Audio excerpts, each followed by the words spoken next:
කොනිචිවා සුබ දවසක් online Japanese classroom with Hashini සෙන්සී YouTube channel එකත් එක්ක එකතු වෙලා ඉන්නවල සියලු දෙනාට JLPT N5 exam එකට අදාළ ගෝකකු දෙකිරු ගෙන්කෝ චිෂිකි මොජිකොයි කොටස මම ඔයාලට මේ වීඩියෝස් හතරෙන් අරගෙන ආවා. ඔයාලා තවමත් මේ වීඩියෝස් බැලුවේ නැත්නම් මුලින්ම මේ වීඩියෝස් හතර බලලා ඉන්න. ඔයාලට ඒක පහසුවක් වේවි. මම අද ඔයාලට අරගෙන ආවේ ගෝකකු දෙකිරු පොතේ ගෙන්කෝ චිෂිකි බුන්පෝ දොක්කයි. ඒ කියන්නේ ව්‍යාකරණ සහ කියවීම් අවබෝධය එකේ මොන්දයි ඉචි කොටස. ඉතින් වීඩියෝ එකට යන්න කලින් හැමදාමත් වගේ මතක් කරන්න කැමතියි. ඔයාලා තවමත් අපේ channel එක subscribe කරලා නැත්නම් ඉක්මනින්ම subscribe කරන්න. bell icon එකත් එක්ක all press කරලා අපි වීඩියෝ එකක් දාපු ගමන්ම දැනගන්න. එහෙමනම් අපි දැන් දැනගමු මොන්දයි ඉචි කොටසේදී මොන වගේ ප්‍රශ්න වලටද අපිට පිළිතුරු ලබා දෙන්න තියෙන්නේ කියලා. මොන්දයි ඉචි බුන්පෝ තදශි බුන්පෝ නොබුන්. ප්‍රශ්න 1 ව්‍යාකරණ නිවැරදි ව්‍යාකරණ සහිත වාක්‍ය. කක්කොනි නනි ඔ ඉරෙමස්කා වරහණ තුලට මොකක්ද යොදන්නේ? ඉච් නී සන් යොන් කරා ඉචිබන් ඊ මොනෝ ඔ හිතොත්සු එරන්දෙ කුදසයි. 1 2 3 4 අතරින් වඩාත් නිවැරදි එක් පිළිතුරක් තෝරන්න. මොන්දයි ඉචි. එහෙමත් නැත්නම් ප්‍රශ්නාංක 1ේදී ඔයාලට තියෙන්නේ ව්‍යාකරණානුකූලව වාක්‍ය නිවැරදිව සකස් කරන්න. පිළිතුරු හතරෙන් මොන පිළිතුරද වරහණ තුලට යොදන්න ඕනේ කියන එක තෝරන්න. අපි දැන් ප්‍රශ්නයකින් එක බලමු. ඉචි 1 සොරේවා වතෂි ඊළඟට කක්කෝ 1 වරහණ යොදලා තියෙනවා. කසදස් මේ වාක්‍ය තේරුම තමයි ඒක මම කුඩය. ව්‍යාකරණානුකූල වාක්‍ය නිවැරදිව සකස් කරන්න නම් මේ වාක්‍ය තේරුම වෙන්න ඕනේ ඒක මගේ කුඩය කියන එක. මේ පිළිතුරු හතරේ යොදලා තියෙන නිපාත වලින් අයිතිය හඟවන්න අපි යොදන්නේ නෝ නිපාතය. වාක්‍ය සම්පූර්ණ වෙන්න සොරේවා වතෂි නෝ කසදෙස්. මේක මගේ කුඩය කියලා යොදන්න ඕනේ. නිවැරදි පිළිතුර තුන්වෙනි පිළිතුර. 2 නී ජිතෙන්ෂා කක්කෝ වරහණ යොදලා තියෙනවා. ගක්කෝ ඒ ඉකිමස්. මේ වාක්‍යයේ තේරුම බයිසිකලය පාසලට යනවා. මෙතනදී වාක්‍යයේ තේරුම වෙන්න ඕනේ බයිසිකලය ආධාර කරගෙන පාසලට යනවා කියන එක. මේ පිළිතුරු හතරෙන් යම් කිසි දෙයක් ආධාර කරගන්නේදී අපි යොදන නිපාතය තමයි දේ නිපාතය. වාක්‍ය සම්පූර්ණ වෙන්නේ ජිතෙන්ෂදේ ගක්කෝ ඒ ඉකිමස්. බයිසිකලයෙන් පාසලට යනවා. නිවැරදි පිළිතුර පළවෙනි පිළිතුර. 3 සන් හහවා රියෝරි ඊළඟට වාක්‍යයට කක්කෝ එහෙමත් නැත්නම් වරහණ යොදලා තියෙනවා. ජෝසු දැස් අම්මා කෑම දක්ෂයි. මේ වාක්‍ය සම්පූර්ණ වෙන්න නම් අම්මා කෑම හදන්න දක්ෂයි කියලා සම්පූර්ණ වෙන්න ඕනේ. යම්කිසි දෙයක් අපිට අවධාරණය කළ කියන්න අවශ්‍ය අවස්ථාවලදී අපි ගා නිපාතය යොදනවා. යම්කිසි දෙයක් අවධාරණය කළ කියන්න අවශ්‍ය අවස්ථාවලදී අපි මේ නිපාත හතරෙන් යොදන්නේ ගා නිපාතය. අපි බලමු වාක්‍ය සම්පූර්ණ කළා. හහවා රියෝරිගා ජෝසු දස්. අම්මා කෑම හදන්න දක්ෂයි. 4 යොන් කියෝෂිත්සු නිවා දාරේ ඊළඟට කක්කෝ නැත්නම් වරහණ තියෙනවා. ඉමසෙන් දෙෂ්තා. මේ වාක්‍ය තේරුම තමයි පන්ති කාමරයේ කවුරුන් හිටියේ නැහැ. වාක්‍ය සම්පූර්ණ වෙන්න නම් යොදන්න ඕනේ පන්ති කාමරයේ කවුරුවත්ම හිටියේ නැහැ කියන එක. කවුරුවත්ම කියලා අවධාරණය කරන්න අවශ්‍ය අවස්ථාවලදී අපි මේ පෙන්වලා තියෙන නිපාත හතරෙන් යොදන්නේ මෝ නිපාතය. කියෝෂිත්සු නිවා දාරෙමෝ ඉමසෙන් දෙෂ්තා.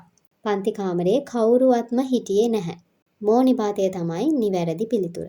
තුන්වෙනි පිළිතුර. 5 ගෝ රියෝරි හොන් ඔ කයිමෂ්තා. ආහාර පොතක් මිලදී ගත්තා. මේ වාක්‍යයට අනුව මේ කෙනා මිලදී අරගෙන තියෙන්නේ ආහාර සම්බන්ධයෙන් තියෙන පොතක්. අයිතියක් හඟවන්න මේ පිළිතුරු හතට යොදාගන්නේ නෝ නිපාතය. රියෝරිනෝ හොන් ඔ කයිමෂ්තා. ආහාර පිසීම පිළිබඳ පොතක් මිලදී ගත්තා. පිළිතුර දෙවැනි පිළිතුර. 6 රොකු ජූජි ඊළඟට කක්කෝ වරහණ යොදලා තියෙනවා. අයිමෂෝ 10ට හමු වෙමු. අපි වේලාවකට පස්සේ අනිවාර්යෙන්ම යොදන නිපාතය තමයි නී නිපාතය. ජූජිනි අයිමෂෝ පිළිතුර පළවෙනි පිළිතුර. 7 නන අතරශී ජිෂෝ ඊළඟට වාක්‍යයේ කක්කෝ වරහණ යොදලා තියෙනවා. හොෂී දස්. මේ වාක්‍යයේ තේරුම තමයි අලුත් ශබ්දකෝෂයක් හොෂි අවශ්‍යයි. ඔයාලා දන්නවා හොෂි කියන වචනයට ඉදිරියෙන් මේ නිපාත හතරෙන් යෙදෙන්නේ ගා නිපාතය. අතරශි ජිෂෝ ගා හොෂි දැස්. අලුත් ශබ්දකෝෂයක් අවශ්‍යයි. පිළිතුර තුන්වෙනි පිළිතුර. 8 හචි උචි ඊළඟට කක්කෝ වරහණ යොදලා තියෙනවා. කයිෂා මදේ සංජුප්පුන් කකාරිමස්. නිවසේ සමාගම දක්වා විනාඩි 30ක් ගත වෙනවා කියන එක තමයි මේ වාක්‍යයේ තේරුම. ජපන් භාෂාවේදී මදේ කියන වාක්‍ය රටාවේදී හැමතිස්සෙම ඉදිරියෙන් යෙදෙන්නේ කරා සිට කියන තේරුමෙන්. මේ වාක්‍ය එතකොට සම්පූර්ණ වෙන්නේ උචි කරා කයිෂා මදේ සංජුප්පුන් කකාරිමස්. නිවසේ සිට සමාගම දක්වා විනාඩි 30ක් ගත වෙනවා. නිවැරදි පිළිතුර දෙවැනි පිළිතුර. 9 Q. වතෂි වා ඉමා ටෝකියෝ ඊළඟට කක්කෝ වරහණ යොදලා තියෙනවා. සුන්දේ ඉමස්. මම දැන් ටෝකියෝවේ ජීවත් වෙනවා. අපි කොහේ හරි ජීවත් වෙනවා නැත්නම් සුන්දේ ඉමස් කියලා කියද්දි පල්ලෙහා තියෙන නිපාත හතරෙන් අපි යොදන්නේ නී නිපාතය. වාක්‍ය සම්පූර්ණ වෙන්න නම් වතෂි වා ඉමා ටෝකියෝනි සුන්දේ ඉමස්. මම දැන් ටෝකියෝවේ ජීවත් වෙනවා. පිළිතුර 1. 10 ජු කොකොනි කුරුමා ඊළඟට වාක්‍ය කක්කෝ වරහණ යොදලා තියෙනවා. තොමෙතෙවා ඉකෙමසෙන්. මෙතන වාහන නවත්වන්න තහන තෙවා ඉකෙමසෙන්. ක්‍රියාපදයේ තේ ස්වරූපයත් සමග වා ඉකෙමසෙන් යෙදුවාම කිසියම් දෙයක් කරන්න තහනම් කියන තේරුම තමයි මේ වාක්‍යයට ලැබෙන්නේ. මෙතනදී ක්‍රියාපදයට ඉදිරියෙන් අපි මේ දීලා තියෙන පිළිතුරු නිපාත හතරෙන් යොදන්නේ ඕ නිපාතය. වාක්‍ය සම්පූර්ණ වෙන්න කොකොනි කුරුමා ඕ තොමෙතෙවා ඉකෙමසෙන්. මෙතන වාහන නවත්වන්න තහන. පිළිතුර දෙවෙනි පිළිතුර. 11 ජු ඉචි වතෂිවා ඉෂා වාක්‍ය කක්කෝ එහෙම නැත්නම් වරහණ යොදලා තියෙනවා. නරිතයි දැස්. මට වෛද්‍යවරයෙක් වෙන්න ඕනේ. ඔයාලා දන්නවා නරිතයි එහෙමත් නැත්නම් මස් ෆෝම් එකෙන් ගත්තොත් නරිමස් කියලා යෙදෙද්දී ජපන් භාෂාවේ ව්‍යාකරණ නීතියට අනුව පහළ තියෙන නිපාත පද හතරෙන් යොදන්නේ නී නිපාතය. එතකොට නී නරිමස් එහෙමත් නැත්නම් නී නරිතයි කියලා භාවිතා වෙනවා. මේ වාක්‍ය සම්පූර්ණ වෙන්නේ වතෂිවා ඉෂානි නරිතයි දැස්. මට වෛද්‍යවරයෙක් වෙන්න ඕනේ. පිළිතුර පළවෙනි පිළිතුර. 12 ජුනි වතෂිවා යමශිතා-සන් ඊළඟට වාක්‍යයේ කක්කෝ එහෙම නැත්නම් වරහණ යොදලා තියෙනවා. කයිමොනෝ ඕ ශිමෂ්තා. මම යමශිතා කයිමොනෝ ශිමෂ්තා කියන්නේ බඩු මිලදී ගත්තා. මේ වාක්‍ය සම්පූර්ණ වෙන්න නම් මම යමශිතා සමග බඩු මිලදී ගත්තා කියලා යෙදෙන්න ඕනේ. පහළ තියෙන නිපාත පද හතරෙන් අපි සමග කියලා යොදා ගන්න භාවිතා කරන නිපාතය තමයි තෝ නිපාතය. වතෂිවා යමශිතා සන්තෝ කයිමොනෝ ඕ ශිමෂ්තා. මම යමශිතා සමග බඩු මිලදී ගත්තා. පිළිතුර හතරවෙනි පිළිතුර. 13 ජූසන් යෝරුවා නානි ඊළඟට කක්කෝ වරහණ යොදලා තියෙනවා. තබෙමෂෝක රැට නනි මොනවා හරි තබෙමෂෝක කමුද කිසියම් කෙනෙකුට දෙයක් කරන්න ආරාධනා කරන අවස්ථාවලදී නැත්නම් දෙයක් කරමුද අහන්න අවශ්‍ය අවස්ථාවලදී මෂෝක කියලා භාවිතා කරනවා. මේ අවස්ථාවේදී මේ පිළිතුරු හතරෙන් යෙදෙන නිපාතය තමයි ඕ නිපාතය. වාක්‍ය සම්පූර්ණ වෙන්නේ මෙන්න මේ විදිහට. යොරුවා නනි ඕ තබෙමෂෝක රැට මොනවා හරි කමුද. පිළිතුර තුන්වෙනි පිළිතුර. 14 ජූයොන් කොකෝදේ මිචි ඊළඟට වරහණ කක්කෝ යොදලා තියෙනවා. වතාරි මෂෝ මෙතනින් පාර වතාරි මෂෝ මාරු වෙමු. මේ පිළිතුරු හතරෙන් අපි මේ අවස්ථාවේදී යොදන්නේ ක්‍රියාපදයට ඉදිරියෙන් ඕ නිපාතය. කොකෝදේ මිචි ඕ වතාරි මෂෝ මෙතනින් පාර මාරු වෙමු. පිළිතුර හතරවෙනි පිළිතුර. 15 වෙනි ප්‍රශ්නය. ජුගෝ කියොනෙන්නෝ සංගත්සු ඊළඟට වාක්‍ය කක්කෝ වරහණ යොදලා තියෙනවා. නිහොන් ඒ කිමාෂ්තා කියොනෙන් ගිය අවුරුද්දේ සන්ගත්සු කියලා අපි භාවිතා කරන්නේ මාර්තු මාසයේ ජපන් භාෂාවේදී නිහොන් ඒ කිමස්තා ජපානයට ආවා. ඔයාලා දන්නවා ජපන් භාෂාවේදී කාලය හඟවන පද. ඒ කියන්නේ දින, සති, මාස, අවුරුදු කාලය හඟවන්න අවශ්‍ය වෙලාවදී අපි ඒ අදාළ කාලය හඟවන පදයට පිටුපසින් යොදන විශේෂ නිපාතයක් තියෙනවා. ඒ තමයි නී නිපාතය. මෙතනදී වාක්‍ය සම්පූර්ණ වෙන්නේ මෙන්න මේ විදිහට. කයොනෙන්නෝ සන්ගත්සුනි නිහොන් එකිමස්තා. ගිය අවුරුද්දේ මාර්තු මාසේ ජපානයට ආවා. 4 වෙනි පිළිතුර. ඊළඟට 16 ජූරොකු. කිනෝවා දොකොකා ඊළඟට කක්කෝ වරහන් යොදලා තියෙනවා. දෙකකේ මස්තකා. කිනෝවා ඊයේ දොකොකා කොහේ දෙකකේ මස්තකා පිටත් වුණාද? මේ වාක්‍ය සම්පූර්ණ වෙන්න නම් ඊයේ කොහෙට හරි පිටත් වුණාද කියන විදිහට අර්ථවත් වෙන්න ඕනේ. කොහෙට හරි කියලා කියද්දි භාවිතා කරන්නේ මේ නිපාත 4න් ඒ නිපාතය කිනෝවා දොකොකායේ දෙකකේ මස්තකා ඊයේ කොහෙට හරි පිටත් වුණාද? නිවැරදි පිළිතුර දෙවැනි පිළිතුර.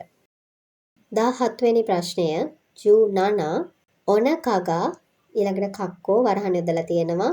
තබේ රරේ මසෙන් ඔනකා බඩ තබේ රරේ මසෙන් කන්න බෑ. මොනවා හරි දෙයක් අපිට කරන්න බැරි නම් අපි අවස්ථාවේදී රරේ මසෙන් භාවිතා කරනවා. මේ පිළිතුරු 4ට ඉතයි කියන ඊ විශේෂණ පදයේ විවිධ ස්වරූප තමයි දක්වලා තියෙන්නේ. අපි එතකොට ඊ විශේෂණ පදයේ නිවැරදි ස්වරූපය වාක්‍යයට යොදන්න ඕනේ. මේ වාක්‍ය අර්ථවත්ව ඊ විශේෂණ පදයේ යොදන්නේ ඔනකගා ඉතකුතේ තබේ රරේ මසෙන්. බඩ රිදෙන නිසා කන්න බෑ. පිළිතුර 3. 18 ජූහචි දොකොදේ කිප්පුෝ ඊළඟට කක්කෝ වරහන් යොදලා තියෙනවා. ඉමස්කා දොකොදේ කොහෙන්ද කිප්පු ටිකට් නැත්නම් ප්‍රවේශ පත්‍ර නැත්නම් ටිකට් මිලදී ගන්න කොහෙන්ද කියලා තමයි අපි වාක්‍ය අර්ථවත්ව සකස් කරන්න ඕනේ. එතකොට මිලදී ගන්නවා කියලා කියන්න උරිමස් ස්වරූපයට කලින් ක්‍රියාපදයේ යොදන්නේ තේ ස්වරූපය. දොකොදේ කිප්පුෝ උත්තේයිමස්කා ටිකට් මිලදී ගන්න කොහෙන්ද කියලා තමයි වාක්‍ය නිවැරදිව සකස් වෙන්නේ. පිළිතුර 1. 19 ජු කියු දොවා ඕ කක්කෝ වරහන් යොදලා තියෙනවා. කුදසයි. කුදසයි කියලා යොදන්නේ ජපන් භාෂාවේදී කරුණා කරලා කියන තේරුමෙන්. දොවා දොර ඔයාලා දන්නවා කුදසයි කරුණා කරලා කියලා භාවිතා කරන අවස්ථාවලදී ජපන් භාෂාවේදී වාක්‍යයට යොදන්නේ ක්‍රියාපදයේ තේ ස්වරූපය. ශිමෙරු ක්‍රියාපදයේ ශිමෙමස් ශිමෙත්තේ කියලා තමයි තේ ස්වරූපය භාවිතා වෙන්නේ. දොවා ඕ ශිමෙත්තේ කුදසයි කරුණා කරලා දොර වහන්න කියලා තමයි මේ වාක්‍ය නිවැරදිව සකස් වෙන්නේ. නිවැරදි පිළිතුර 3. 20 වෙනි ප්‍රශ්නය නිජු අනේවා ඒගෝ ඊළඟට කක්කෝ වරහන් යොදලා තියෙනවා. එකිමස්තා අක්කා චිත්‍රපටිය ගියා. මෙතන අපිට ලබා දීලා තියෙන පිළිතුරු 4 මිරු ඒ කියන්නේ බලනවා කියන අර්ථයෙන් තමයි ලබා දීලා තියෙන්නේ. මොන හරි දෙයක් අපි චිත්‍රපටියක් නම් බලනවා. එතකොට බලන්න ගියා කියන තේරුමෙන් අපි ජපන් භාෂාවේදී යොදන්නේ මිනි ඉකිමස්තා. මේ වාක්‍ය සම්පූර්ණ වෙන්නේ අනේවා ඒගෝ මිනි ඉකිමස්තා. අක්කා චිත්‍රපටිය බලන්න ගියා. පිළිතුර 3 වෙනි පිළිතුර. ඊළඟට 21 වෙනි ප්‍රශ්නය නිජු ඉචි කියෝවා මදා නානිමෝ කක්කෝ එහෙම නැත්නම් වරහන වාක්‍ය අවසානයේ යොදලා තියෙනවා. පිළිතුරු අපිට ලබා දීලා තියෙන්නේ තබෙරු කනවා කියන ක්‍රියාපදයේ විවිධ ස්වරූප වලින්. මේ වාක්‍යයේ තේරුම තමයි කියෝවා අද මදා තවම නානිමෝ මොනවත්ම.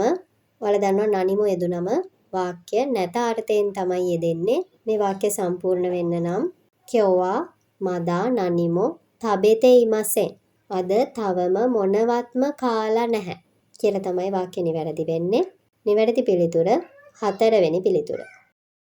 22 වෙනි වාක්‍ය නිජු නි කිනෝවා දාරේනිමෝ ඊළඟට වාක්‍ය කක්කෝ වරහන් යොදලා තියෙනවා. මේ වාක්‍ය තේරුම තමයි ඊයේ කවුරුවත්ම මෙතනදී අපිට පිළිතුරු 4 ලබා දීලා තියෙන්නේ. අව් ක්‍රියාපදයේ විවිධ ස්වරූප වලින් මේ වාක්‍යයේ තේරුමට අනුව ඊයේ කවුරුවත්ම මොන ගැහුනේ නැහැ කියලා කියද්දී ක්‍රියාපදය වරණගෙන්නේ අයිමසෙන් දෙෂ්ටා කිනෝවා දරෙනිමෝ අයිමසෙන් දෙෂ්ටා. ඊයේ කවුරුවත්ම මුණ ගැහුනේ නැහැ. නිවැරදි පිළිතුර 4 වෙනි පිළිතුර. 23 වෙනි ප්‍රශ්නය නිජුසන්. ඊළඟට වාක්‍යයට කක්කෝ වරහන් යොදලා තියෙනවා. හොන් ඕ යොමි මස්තා. යාළුවගේ පොත කියෙව්වා කියන එක තමයි මේ වාක්‍යයේ තේරුම. මෙතනදී පිළිතුරු ලබා දීලා තියෙන්නේ කරිරු ක්‍රියාපදයේ විවිධ ස්වරූප වලින්. ඔයාලට පේනවා මේ වාක්‍ය තියෙන්නේ අතීත කාල ස්වරූපේ. යොමි මස්තා කියලා කියෙව්වා කියලා. ඒ අවස්ථාවවලදී අපි වාක්‍යයට යොදන අනිත් ක්‍රියාපදයේ ස්වරූපයත් අතීත කාලයේ ස්වරූපයෙන් තමයි තියන්නේ. වාක්‍යයේ මැදට යෙදෙනවා නම් ක්‍රියාපදයක් අතීත කාල ස්වරූපයෙන් යොදන්නේ තා ෆෝම් එකෙන්. මේ වාක්‍ය සම්පූර්ණ වෙන්න නම් තොමෝදාචිනි කාරිතා හොන් ඕ යොමි මස්තා. යාළුවගෙන් ණයට ගත්ත පොත කියෙව්වා කියලා සම්පූර්ණ වෙන්න ඕනේ. නිවැරදි පිළිතුර දෙවැනි පිළිතුර. ඊළඟට 24 වෙනි ප්‍රශ්නය නිජු යොන්. රජියෝ ඕ ඊළඟට වරහන කක්කෝ යොදලා තියෙනවා. බෙන්කියෝ ශිමස්. රජියෝ රේඩියෝ එක බෙන්කියෝ ශිමස් පාඩම් කරනවා. මේ වාක්‍යයේදී අපි රේඩියෝ එක නම් අහනවනේ. අහනවට ජපන් භාෂාවෙන් යොදන්නේ කිකු. අහනවා කියන ක්‍රියාපදයේ විවිධ ස්වරූප තමයි පිළිතුරු වශයෙන් අපිට ලබා දීලා තියෙන්නේ. අපි පාඩම් කරනවා නම් ඒ කරන්නේ මොනවා හරි දෙයක් කරන ගමන් වෙන්න ඕනේ මේ වාක්‍යයට අනුව. මේ වාක්‍යයේ තේරුම රේඩියෝ එක අහන ගමන් පාඩම් කරනවා. මොනවා හරි දෙයක් අහන ගමන් කියලා කියද්දී ජපන් භාෂාවේදී ක්‍රියාපදයක් සමග යොදන්නේ නගර ෆෝම් එක. කිකු කියන ක්‍රියාපදය නගර ෆෝම් එකත් එක්ක යෙදෙද්දී කිකි නගර වෙනවා. රාජියෝ ඕ කිකි නගරා බෙන්කියෝ ඕ ශිමස්. 3 වෙනි පිළිතුර. 25 වෙනි ප්‍රශ්නය නිජුගෝ ඒගා ඕ ඊළඟට කක්කෝ වරහන් යොදලා තියෙනවා. අතෝදේ හොන්යා ඒ ඉකිමස්. මෙතනදී චිත්‍රපටිය අතෝදේ කියන්නේ පසුව හොන්යා ඒ ඉකිමස්. පොත් කඩයට යනවා. මේ වාක්‍ය තේරුමට අනුව මොනවා හරි දෙයක් කළාට පස්සේ කියන අර්ථයෙන් තමයි ක්‍රියාපදයේ යෙදෙන්න ඕනේ. අපිට පිළිතුරු 4ක් ලබා දීලා තියෙනවා. මේ පිළිතුරු 4 මිරු බලනවා කියන ක්‍රියාපදයේ විවිධ අවස්ථා තමයි ලබා දීලා තියෙන්නේ.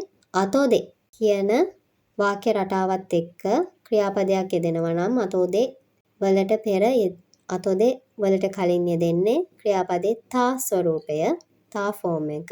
මේ වාක්‍ය සම්පූර්ණ වෙන්න නම් ඒගා ඕ මිත අතෝදේ හොන්යා ඒ ඉකිමස්. චිත්‍රපටය බැලුවට පස්සේ පොත් කඩයට යනවා කියලා වාක්‍ය සම්පූර්ණ වෙනවා. පිළිතුර 3 වෙනි පිළිතුර. 26 නිජු රොකු මිනාසන් ඊළඟට වාක්‍යයේ කක්කෝ නැත්නම් වරහන යොදලා තියෙනවා. ශිතේ කුදසයි. මිනාසන් සියලු දෙනාම කරුණාකර ශිතේ කුදසයි. කියන්නේ කරුණාකරලා මොන හරි දෙයක් කරන්න කියන එක. පිළිතුරු 4ෙදී ශිසුකානා කියන නා විශේෂණ පදය තමයි විවිධ ස්වරූප වලින් පිළිතුරු වශයෙන් අපිට ලබා දීලා තියෙන්නේ. ක්‍රියාපදයකට කලින් නා විශේෂණ පදයක් යොදන අවස්ථාවවලදී ඒ විශේෂණ පදේ නා ඉවත් කරලා නි එකතු කරනවා. මේ වාක්‍ය සම්පූර්ණ වෙන්නේ මෙන්න මේ විදිහට. මිනාසන් ශිසුකානි ශිතේ කුදසයි. සියලු දෙනාම කරුණාකර නිශ්ශබ්ද වෙන්න කියන එක තමයි මේ වාක්‍යයේ තේරුම. නිවැරදි පිළිතුර 4. 27 වෙනි ප්‍රශ්නය නිජු නානා.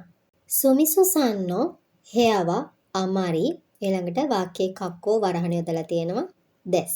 මේ වාක්‍යයේ තේරුම ගත්තොත් සුමිසු සන්ගේ කාමරය අමාරි කියන්නේ එතරම් හිරොයි කියන ඊ විශේෂණ පදේ විවිධ ස්වරූප වලින් තමයි අපිට පිළිතුරු වශයෙන් ලබා දීලා තියෙන්නේ. හිරොයි කියන ඊ විශේෂණ පදේ තේරුම තමයි විශාල කියන එක. මේ වාක්‍යයේ අමාරි කියන පදේ යොදලා තියෙන නිසා ඒකේ තේරුම තමයි එතරම් කියන එක. වාක්‍යයක අමාරි යෙදුනොත් එතනදී අපි යොදන විශේෂණ පදය හෝ ක්‍රියාපදය නැතාර්ථයෙන් තමයි භාවිතා වෙන්නේ. ඊ විශේෂණ පදයක් නැතාර්ථයෙන් භාවිතා වෙනකොට ඊ ඉවත් කරලා කුණයි එකතු වෙනවා. මේ වාක්‍ය සම්පූර්ණ වෙන්නේ මෙන්න මේ විදිහට. සුමිසු සන්නෝ හෙයවා අමාරි හිරොකු නයි දැස්. සුමිසුගේ කාමරය එතරම් විශාල නැහැ. නිවැරදි පිළිතුර 3. 28 වෙනි ප්‍රශ්නය නිජු හචි ෆුයුනි නත්තේ ඊළඟට වාක්‍යයේ කක්කෝ වරහන යොදලා තියෙනවා නරි මස්තා ෆුයුයිනි නත්තේ ශීත කාලය ආවට පස්සේ මොකක්ද සිදුුනේ කියලා තමයි අපි දක්වන්න ඕනේ මේ පිළිතුරු හතරෙන් දේශගුණය සීතල අවස්ථාවවලදී අපි ඊකේයෝෂ එකක් භාවිතා කරනවා සමුයි කියලා. මේ සමුයි කියන ඒ විශේෂණ පදයේ විවිධ ස්වරූප තමයි පිළිතුරු හතරට ලබා දීලා තියෙන්නේ. ක්‍රියාපදයකට කලින් ඒ විශේෂණ පදයක් භාවිතා වෙන අවස්ථාවවලදී විශේෂණ පදේ ඊ ඉවත් කළා කු එකතු වෙනවා. මේ වාක්‍ය සම්පූර්ණ වෙන්නේ මෙන්න මේ විදිහට. ෆුයුනි නත්තේ සමුකු නරිමස්තා. ශීත කාලය ආවට පස්සේ සීතල වුණා. නිවැරදි පිළිතුර 4 වෙනි පිළිතුර. 29 නිජු කියු කිනෝවා ඊළඟට වාක්‍ය අවසානයේ කක්කෝ වරහණ යොදලා තියෙනවා. කිනෝ ඊයේ මොකක්ද සිදුුනේ කියලා තමයි අපි අවසාන වශයෙන් වාක්‍යයේ දක්වන්න ඕනේ. පිළිතුරු හතරට ලබා දීලා තියෙන්නේ අත්සුයි ඊ විශේෂණ පදයේ විවිධ ස්වරූප. ඊයේ රසනේ වුණා නම් අපි පිළිතුර ලබා දෙන්න ඕනේ අතීත කාල ස්වරූපයෙන්. ඊ විශේෂණ පදයකදී අතීත කාල ස්වරූපයට හරවන්න ඊ විශේෂණ පදේ ඊ ඉවත් කරලා කත්තා එකතු කරනවා. මේ වාක්‍ය සම්පූර්ණ වෙන්නේ මෙන්න මේ විදිහට. කිනෝවා අත්සු කත්තා දෙස්. ඊයේ රස්නේ. නිවැරදි පිළිතුර දෙවනි පිළිතුර. 30 වෙනි ප්‍රශ්නය සංජු කොකෝදේ ටබකෝ ඕ ඊළඟට වාක්‍යයේ කක්කෝ එහෙම නැත්නම් වරහණ යොදලා තියෙනවා කුදසයි. මෙතනදී පිළිතුරු හතර වශයෙන් අපිට ලබා දීලා තියෙන්නේ සුයිමස් කියන ක්‍රියාපදයේ විවිධ ස්වරූප. මේ වාක්‍ය සම්පූර්ණ වෙන්න නම් කොකෝදේ ටබකෝ ඕ සුවනයිද කුදසයි. කරුණාකරලා මෙතන දුම් පානය කරන්න එපා. නිවැරදි පිළිතුර 3 වෙනි පිළිතුර. 31 වෙනි ප්‍රශ්නය සංජු ඉචි කසෙනෝ තොකිවා කොනෝ කුසුරි ඕ ඊළඟට කක්කෝ වරහණ යොදලා තියෙනවා කුදසයි. කසෙනෝ තොකිවා මෙතන පිළිතුරු හතර බැලුවොතින් අපිට නොමු නොමිමස් බොනවා කියන ක්‍රියාපදයේ විවිධ ස්වරූප තමයි ලබා දීලා තියෙන්නේ. JLPT N5 exam එකට පෙනී හිටින සිසුන් ගොඩක් දෙනෙක් දන්නවා කුදසයි. කුදසයි කියන වචනය වාක්‍යයක යෙදුනොත් ඊට කලින් අපි යොදන්නේ ක්‍රියාපදයේ තේ ස්වරූපය. මෙතනදී නොමු නොමිමස් කියන ක්‍රියාපදයේ තේ ස්වරූපය වෙන්නේ නොන්දේ. වාක්‍ය ගොඩනැගෙන්නේ මෙන්න මේ විදිහට. කසෙනෝ තොකිවා කොනෝ කුසුරි ඕ නොන්දේ කුදසයි. කරුණාකරලා සෙම් ප්‍රතිශ්‍යාව තියෙන වෙලාවට මේ බෙහෙත් බොන්න කියලා තමයි වාක්‍ය නිවැරදි වෙන්නේ. නිවැරදි පිළිතුර 2. 32 වෙනි ප්‍රශ්නය සංජු නී ගොහන් ඕ ඊළඟට වාක්‍ය කක්කෝ වරහණ යොදලා තියෙනවා මයේනි තේ ඕ අරයිමෂෝ. බත් මයේනි කියන්නේ පෙර තේ ඕ අරයිමෂෝ අත් සෝදමු. අපිට පිළිතුරු හතර ලබා දීලා තියෙන්නේ තබෙරු තබෙමස් කනවා කියන ක්‍රියාපදයේ විවිධ ස්වරූප වලින්. ජපන් භාෂාවේදී මයේනි කියන වාක්‍ය රටාවේදී ඒ කියන්නේ මොකක් හරි දෙයක් කරන්න කලින් කළ යුතු දෙයක් ප්‍රකාශ කිරීමට අවශ්‍ය අවස්ථාවලදී යොදන්නේ ක්‍රියාපදයේ ඩික්ෂනරි ෆෝම් එක නැත්නම් මූලික ස්වරූපය. මේ වාක්‍ය සම්පූර්ණ වෙන්නේ මෙන්න මේ විදිහට.